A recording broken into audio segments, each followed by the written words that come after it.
Allez, voilà, bonjour à tous. J'ai écouté donc le message du capitaine Ibrahim Traoré, président de la République du Burkina Faso. Et je vois un peu ce que ça provoque sur les réseaux sociaux. Je vois un peu l'instrumentalisation faite par le RDR de la sortie d'Ibrahim Traoré. Vous savez, je vais adresser ce matin un message de taille de poids à Ibrahim Traoré. Partagez massivement cette vidéo-là. Tous les frères burkinabés qui sont sur mon compte, qui me suivent, partagez cette vidéo-là massivement pour qu'elle touche quand même l'entourage du président Ibrahim Traoré, voire le président Ibrahim Traoré. Vous savez le combat dans lequel vous êtes, il y a un nombre d'Ivoiriens qui vous suivent. La majeure partie des Ivoiriens aujourd'hui soutiennent le combat que vous menez. Ce n'est pas un soutien opportuniste pour nous autres. Ce n'est pas, je veux dire, un combat sous fond de stratégie politique pour se défaire du pouvoir RDR. Non, non.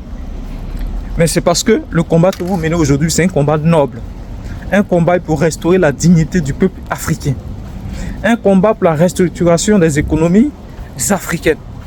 Un combat qui prône le développement de l'Afrique par ses propres ressources. La réhabilitation même de l'Afrique qui a été tant exploitée. Et ce combat-là, nous vous soutenons massivement là-dedans. J'ai écouté votre analyse par rapport à Houphouët-Boigny et Biaka Bouda. C'est une histoire connue de tous. Il y en a qui ont pondu même des petites capsules là-dessus pour essayer quand même de résumer un peu le parcours historique qu'a eu Biaka Bouda et l'impact qu'il a eu dans le combat contre l'impérialisme français. Et j'ai eu à le dire dans le passé, chaque leader a eu ses limites. Le président Houphouët-Boigny, certes, a eu des limites, mais aujourd'hui demeure le meilleur président de l'histoire de la Côte d'Ivoire. De par son histoire, de par l'ampleur des combats, de par la clarté des combats qu'il a eu à mener pour la néocolonisation des peuples et pour la décolonisation des peuples, pour l'abolition du travail forcé, pour l'acquisition également partielle de l'indépendance de nos peuples africains. Et pour cela, il reste un symbole. Il reste un symbole. Vous vous êtes appesantis donc sur les limites qu'a eu le président Houphouët-Boigny. Mais il faut aussi dire que le président Houphouët-Boigny a énoncé le combat que vous êtes en train de mener. Houphouët-Boigny a énoncé le combat que vous êtes en train de mener. Juste vous dire qu'Houphouët-Boigny comptait déjà sur cette mentalité-là nouvelle de ces générations-là. Et il a eu à le dire en présence de François Mitterrand. En ce qui concerne donc le café, le cacao, qui était bradé, qui était acheté à des prix dérisoires à l'époque. Il le disait, lorsqu'on a eu la petite crise économique qui a frappé donc, on va dire, le monde et la Côte d'Ivoire en ce qui concerne donc l'exportation de son cacao et de son café, il a eu à le dire qu'aujourd'hui, il est vrai que nous vous vendons nos cacao de manière brute, sans aucune transformation. C'est donc dire que l'emploi ou votre économie dépend foncièrement de nos ressources, de nos matières premières. Si aujourd'hui la France arrive à employer nombre de Français, si elle arrive à rendre opérationnelles toutes ces usines, mais c'est parce que nous vous vendons nos fèves de cacao de manière brute. Nous ne passons aucunement par un process de semi-production, de production finie. Nous vous vendons exclusivement nos fèves de cacao de manière brute. Voilà pourquoi vous arrivez aujourd'hui à employer encore, à connaître quand même une certaine expansion, au niveau donc de l'employabilité en France. Mais les générations futures ne l'accepteront pas. Les générations futures n'accepteront pas brader nos cacao de manière brute. Elles ne l'accepteront pas. Et aujourd'hui, quand on regarde un peu la catégorie du combat que vous êtes en train de mener, c'est bien ce combat-là que vous êtes en train de mener. Chaque leader politique encore a ses limites. Chaque leader politique a ses limites.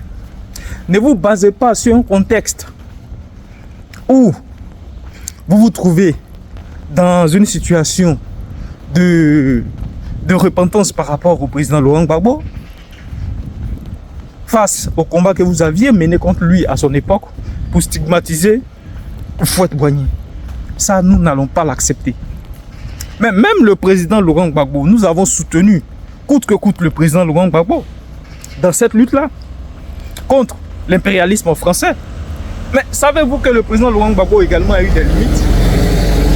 Il a eu même de grosses limites. Parce que pendant qu'on vainc le souverainisme, la lutte contre l'impérialisme, on ne peut pas brader toute son économie à la France. Et c'est ce qu'a fait le président Laurent Gbagbo.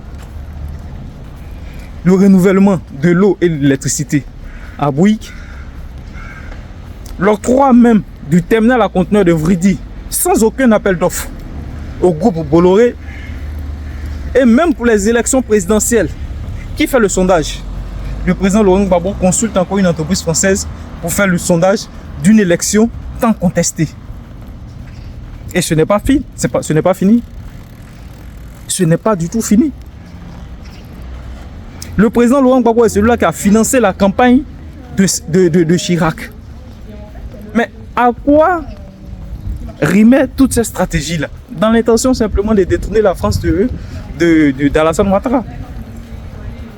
Dans l'intention de détourner certainement la France d'Alassane Ouattara. Et on a eu des témoignages même en ce qui concerne la rébellion. Pendant que l'armée ivoirienne attendait du président Laurent Gbagbo un financement, un renforcement de ses équipements, de son matériel militaire, mais le président Laurent Gbagbo avait figé une stratégie sur détourner cette rébellion en finançant à hauteur de près de 500 millions de francs CFA la rébellion, transitant donc par Kone Zakaria, qui a été approché donc par Désiré Tagro.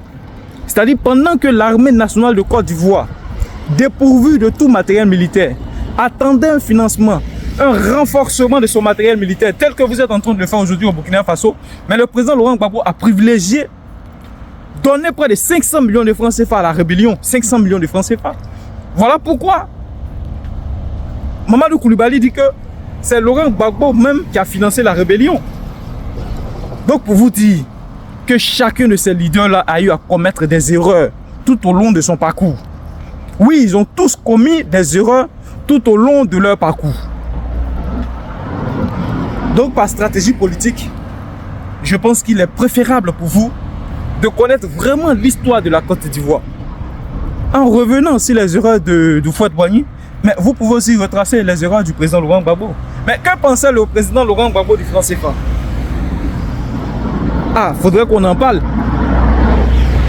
Aujourd'hui, l'épine dorsale du combat que mène l'AES, c'est créer une monnaie de cette communauté-là, de cette confédération-là. Mais que pensait le président Laurent Gbagbo du franc CFA à son époque? Si aujourd'hui le contexte lui est favorable, il peut prêcher même l'abolition du franc CFA. Parce que le contexte lui est favorable. Parce que vous avez mené ce combat-là. Mais que pensait-il quand il était au pouvoir en 2000?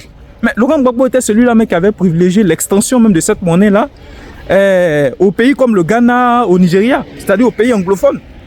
Et c'est seulement en 2010, quand nous étions coincés, quand nous étions serrés, quand la France a déclaré fermement son soutien à Alassane Ouattara, que le président Laurent Gbagbo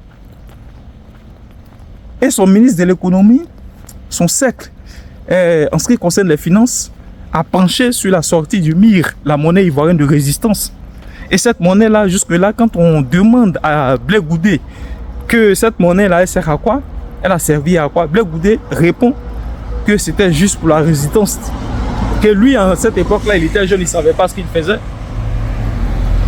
Pour vous dire, voilà comment est-ce que le peuple également aussi a été instrumentalisé sous fond de lutte contre l'impérialisme, sous fond de panafricanisme, comme on peut le dire. Ça, c'était mon message. Pour vous dire simplement, cher président Ibrahim Traoré, chacun de ces leaders-là a commis des erreurs. Chacun de ces leaders-là a eu des limites. Mais Houphouët-Boigny demeure le fétiche des Ivoiriens. Houphouët-Boigny demeure le meilleur président de l'histoire de la Côte d'Ivoire. Aucun président n'est comparable à Houphouët-Boigny. Donc quand vous faites des analyses touchant Houphouët-Boigny, il faut vraiment y mettre beaucoup de réserves. Beaucoup de réserves.